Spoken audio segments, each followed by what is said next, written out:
Üçüncü video izahımız Şimal Amerika materiki ilə bağlıdır. İlk öncə Şimal Amerika materiki haqqında məlumat verək.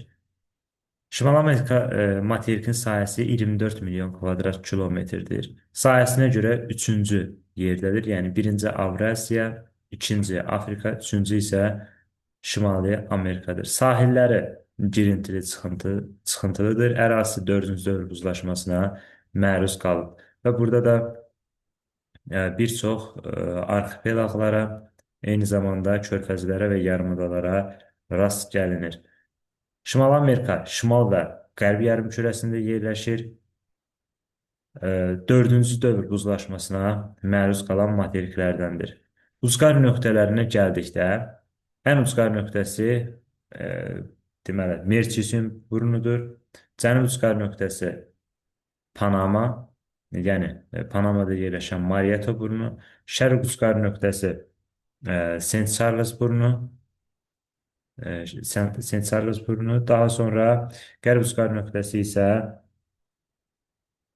Uels Şahzadəsidir. E, Burada yerləşir. Sonra davam edək.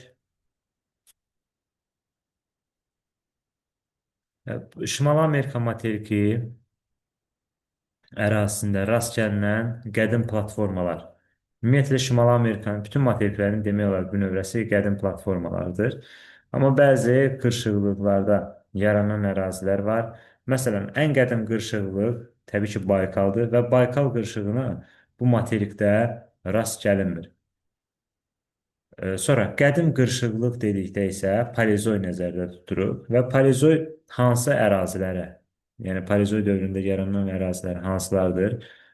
Burada Apalaç dağları var bu hissələrdə və ən hündür zirvəsi bilirik ki, Metseldir, 2037 metr. Sonra Newfoundland adası, e, Florida, sonra Yucatan yarımadası, Meksika sahili, Atlantik sahili. Bu ərazilər Baykal qırşığında, üzr istəyirəm, Paleozoy erasında yaranmış ərazilərdir. Yəni Newfoundlanddir, Meksika sahili, Atlantik sahili, Florida, Yucatan bu ərazilər Baykal, yeni deyirəm, Paleozoy erasında yaranmış ərazilərdir. Sonra orta qırşıqlıq, yəni Mezozoy qırşığında yaranmış ərazilər saydıqda Kordillerin şərq hissələri, e, qar, qayalı dağlar, Brooks silsilələri, Yukon yaylası, eyni zamanda Meksika yaylası, Sierra Madre dağları, Kaliforniya yarımadasını bura aid edə bilərik. Yəni bunlar Mezozoy qırşığında, Mezozoy erasında, yəni orta qırşıqlıq vilayətində yaranmış əraziləridir. Bəs yaxşı, müasir bu Kaynozoy, müasir qırşıqlığı təbii ki, bilirik ki, Kaynozoydur, alt qırşığıdır. Bəs bu ərazilər hansılardır? Deyəcək ki, Alyaska, eyni zamanda burada sahil silsilələri var, Kaskad dağları məhz Kaynozoy erasında yaranmış ərazilərdir. Sonra Şimali Amerikanın qərbi üçün təbii ki, dağlıq, mərkəzi üçün isə düzənlik relyefi səciyyəvidir. Qərbdən ən böyük dağ sistemi olan Kordillerdir. Onlar Sakit Okean sahilləri boyunca şimaldan cənuba doğru uzanırlar. Və uzunluğu da təxminən 7000 kilometrə çatır.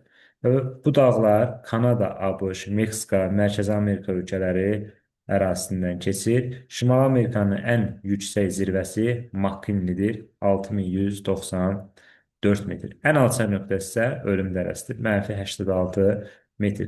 Bu materiklərin ən hündür zirvəsi, ən alçaq nöqtəsi, düzənlikləri, ovalıqları, ümumiyyətlə deyən düzənlikləri, hansı qırşıqlıqda hansı ərazilər yaranır, bunlar bilmək başlıca şərtlərdən biridir. Sonra deməli, Kordilyer dağların mərkəzi, qərbi və şərq hissələrdən ibarətdir. Kordilyer dağların qərb hissəsi Sakit Okean sahillərindən təsadüf edir. Yəni bu əraziləri əhatə edir. Sonra bu ərazilər sahil sıra dağları, eyni zamanda təbii ki, cavan ərazilər hesab olunur. Seysmik cəhətdən aktiv ərazilərdir. Bu ərazilər Sakit Okean odlu halqasına daxildir. Qərbi Kordilyer dağlarında Kaskad, Şərqi Kordilyerdə isə Qayalı dağlar, halbuki Mezoerasında yaranmış dağlar hesab olunur. Mərkəz hissələrində isə yüksək platolar, eyni zamanda səthi hamar olan yaylalar bura aiddir. Və burada ən böyük düzənliklər, yəni bu mərkəz hissələrində ən böyük düzənliklər Böyük Hövzə, Meksika yaylası, Colorado, Kolumbiya yaylaları hesab olunur. Və burada bunları öyrənmək vacib şərtdir. Məsələn, birlə qeyd olunan bir dəqiqə. Birlə qeyd olunan ərazi Qayalı dağları təsvir edir. 2 ilə qeyd olunan Kaskad dağları, 3 ilə qeyd olunan Böyük Hövzə, 4 ilə Meksika yaylısı, 5 ilə Sierra Madre, 6 isə Colorado platosudur. Bunların yerlərin vacib öyrənmək, yəni öyrənmək vacibdir, çünki testlərdə ardıcıllıqla bu formada soruşur. Yəni bu sahil okeana yaxın olan Kaskad dağları oldu. Sahil silsilələri bura aiddir.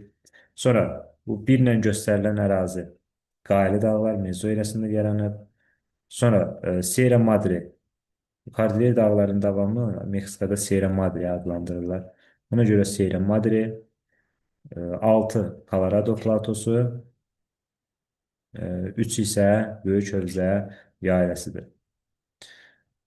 Sonra yayla və platolar üçün təbii ki, intensiv və denudasiya prosesi səciyyəvi olacaq. Onların dərin dar dərələrə çox vaxt kanyonlarla kəsilir və bilirik ki, dünyanın ən dərin kanyonu Colorado çayındakı olan Böyük Kanyon hesab olunur.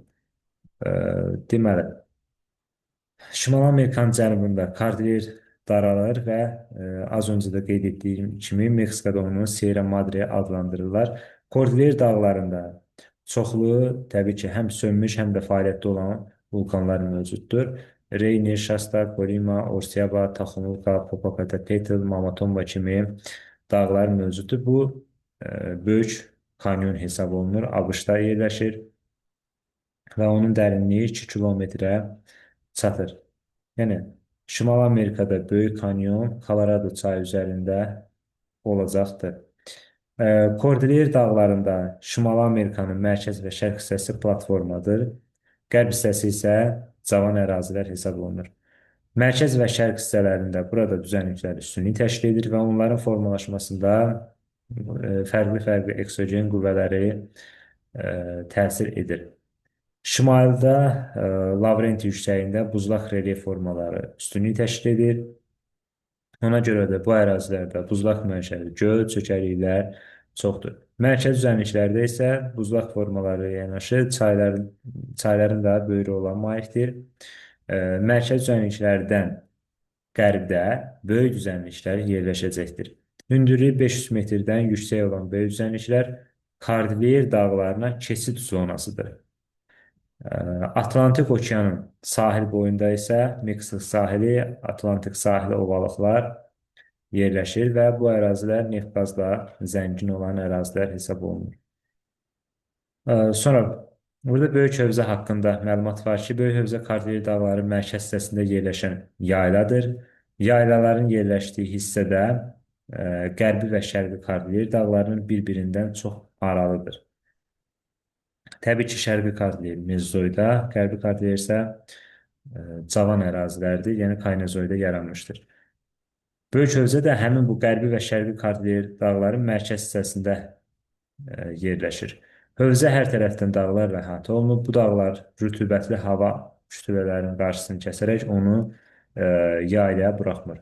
Deməli, belə bir nəticəyə gəlirik ki, Böyük Hövzə yaylası quraq iqlimə malikdir. Yaylanın səthi bitki örtüyünə görə kasıbdır. Ətraf ərazilər isə səhra yarımsəhranı xatırladır və həmin Böyük Hövzə yaylasıdır. Burada da xəritə sxemində göstərilir. Böyük Hövzə haradadır? ABŞ-da. Sonra Materikin şərq hissəsində yeganə qədim dağ sistemi olan Apalas dağları var. Və onun ən yüksək zirvəsi Mitchelldir, 2037 metrdir. Burada yerləşir. Və dağlar güclü parçalanmaya məruz qalıb. Burada zəngin faydalı qazıntı yataqları vardır. Şimal Amerikanın ən nəhəng daş kömürü yatağı Apalas dağlarında olacaqdır. Platformanın sipər qalxan hissələrində, Labrador yarımadasında və Böyük Göllər sahilində dəmir filizi yataqları mövcuddur. Burada faydalı qazıntılar hansı ərazilərdə daha çox yayılıb? Onlar qeyd olunub. Məsələn, Apalas dağlarında dəmir filizi, daş kömür çıxarılır. Kanada qalxanda təbii ki, dəmir filizi olacaqdır. Göl ətrafı həmçinin dəmir olacaq. Meksikada Atlantik sahili, Meksika sahili bu ərazilərdə əsasən neftdir, qazdır, yəni çökmə mənşəli faydalı qazıntılardır. Alyaska qızıl ehtiyatı ilə, Kordilyerdə mis, polimetal, Florida fosforit, Kubada nikeldir. Bir də Kuba, Kanada bu ikisi nikel ehtiyatı ilə zəngindir. Yamaykada boksit var. Fosforit isə Florida yarımadasındadır. Eyni zamanda dünyada Atlas dağlarında da e, fosforit ehtiyatı mövcuddur.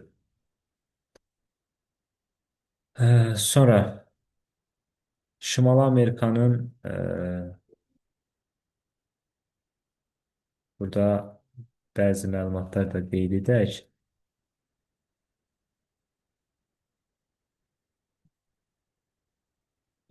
Bir dəqiqə.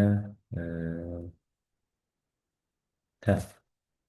Burada şimal hissələrində Banks adası, Victoria adası, Baffin torpağı, Devon adası kimi adalar var. Bunlar Kanada arxipelağı hesab olunur. Daha sonra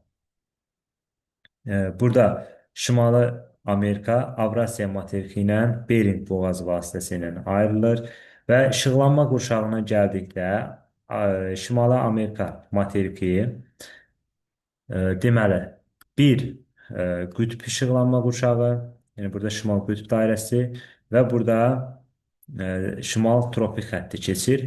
Deməli, bir qütbdə yerləşir, iki mülayim və üç tropik. Deməli, neçə dənə işıqlanma qurşağında yerləşir? 1, 2, 3. 3 dənə işıqlanma qurşağında, 2 yarımkürədə, yəni şimal və qərb yarımkürəsində yerləşir. Daimi küləklərdən passat küləkləri e, bu materikin, passat küləkləri də bu materiki tutur. Sonra burada qərb küləkləri və qütb küləkləri təsir edəcəkdir. Sonra burada qeyd elədik ki, Kordilyer dağlarının ən hündür zirvəsi Makkinlidir, 6194 metr.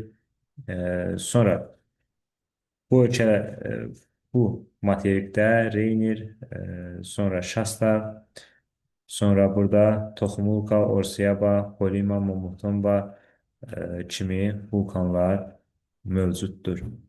E, Hudson körfəzi və Atlantik körfəzi, daha doğrusu Hudson körfəzi Şimal Buzlu okeana aiddir. Hudson körfəzi ilə Atlantik okeanı ayıran, yəni birləşdirən boğaz Hudson boğazı olacaqdır. Sonra burada böyük göllər verilib. Böyük göllər 5 dənədir. Yuxarı, Michigan, Huron, Erie, Ontario gölləridir. Burada yalnız Michigan ABŞ-ın ərazisində yerləşir. Qalanları, yəni yuxarı, Huron, Ontario, Erie, bunlar isə Kanada ABŞ sərhədindədir. Yəni bu 5 dənə göldən yalnız Michigan ABŞ-ın ərazisində yerləşir. Qalanları isə həm ABŞ, həm də Kanada sərhədində yerləşəcək. Burada buzlaq mənşəli göllər də mövcuddur. Məsələn, Şimal Qütb dairəsinin kəsdiyi böyük Ayı gölüdür. Bax, bu böyük Ayı gölüdür. Sonra burada böyük Kölə gölü, böyük Kölə gölü də deyirlər. Bu da buzlaq mənşəli göllərdir. Sonra böyük Kölə gölünün ikinci adı böyük Qul gölü də görə bilərsiniz. Elə kölə, qul eyni anlama gəlir. O formada yadda saxlaya bilərsiniz. Daha sonra burada estuar əmələ gətirən çaylar var. Colorado və Kolumbiya çaylarıdır ki, daha doğrusu Colorado çayı burada bu formada axır. Yəni Kaliforniya körfəzinə gəlir, tökülür. Amma Kolumbiya çayı birbaşa Sakit Okeana tökülür. Hər ikisi estuar əmələ gətirir. Hər ikisi dağ çaylarıdır. Hər ikisində də kanyon mövcuddur.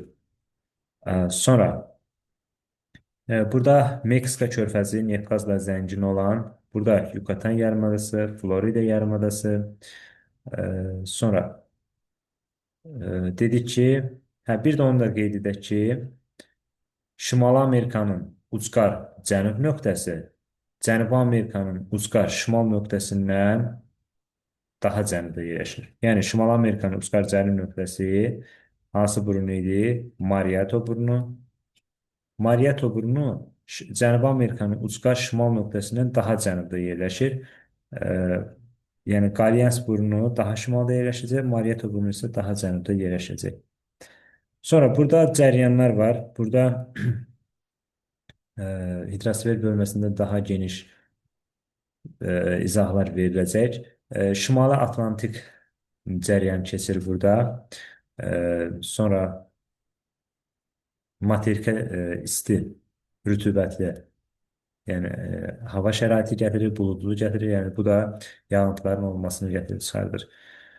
Sonra burada tornadolara daha geniş rast gəlinir. Şimaldan arktik, cənubdan tropik hava kütlələri daxil olduğu üçün burada tornadolara rast gəlinir. Sonra burada Kaliforniya cəryanı var. Kaliforniya cəryanı soyuq cəryandır. Quraq iqlim əmələ gətirir. Quraq ərazilər formalaşdırır. Eyni zamanda burada körfəzlərdən bəhs etdik ki, Meksika körfəzi, Hudson körfəzi, Alyaska körfəzi, dənizlərdən burada Karib dənizi, Beaufort dənizi, Baffin dənizi və burada Bering dənizi də var. Bering dənizi həm Şimal Amerika, həm də Avrasiya materiklərinin sahillərini yuyur. Bir də onu da qeyd edək ki, Şimali Amerika litosfer tavası bilirik ki, Şimali Amerika təkcə materikdən belə deyək də üzərində deyil, həm də Şimali Amerika litosfer tavasının üzərindədir. Ona görə deyirik ki, Şimali Amerika materiki Şimali Amerika litosfer tavasından daha kiçik hesab olunacaqdır. Və burada Niagara şəlaləsi mövcuddur. Erie, Ontario gölləri arasında. Sonra çaylarına baxdıqda isə Colorado, Kolumbiya çayları haqqında məlumat vermişdim. Burada Mississippi çayı var. Mississippi çayı deməli Itasca gölündən başlayır və cənuba doğru axaraq Meksika körfəzinə tökülür. Burada göllərin böyük bir əksəriyyəti, demək olar hamısı buzlaq mənşəli göllər hesab olunur. Dünyanın ən böyük sahəsinə görə Şirinsu gölü yuxarı göl olacaqdır. Sonra şimala axan burada çay, Makkenzi çayı var və burada Yukon çayı var ki, bu da Sakit Okeana tökülür. Yəni bir dənə diqqət edək ki, Makkenzi çayı buradan Şimal Buzlu Okeana, Yukon çayı isə buradan tökülür, deməli Sakit Okeana. Sonra burada qabarma çəkilmənin ən hündür müşahidə edilən Fandi körfəzi var ki, qabarma çəkilmənin hündürlüyü daha çoxdur. 16-18 metr hündürlüyə kimi qabarma çəkilmə müşahidə edilir. Bu qədər Şimal Amerika materiki haqqında. Ümidvaram ki, yeni nəsə öyrəndiniz və ya bildiklərinizi təkrar etmiş oldunuz. İzahınızı dinlədiyiniz üçün təşəkkür edirəm.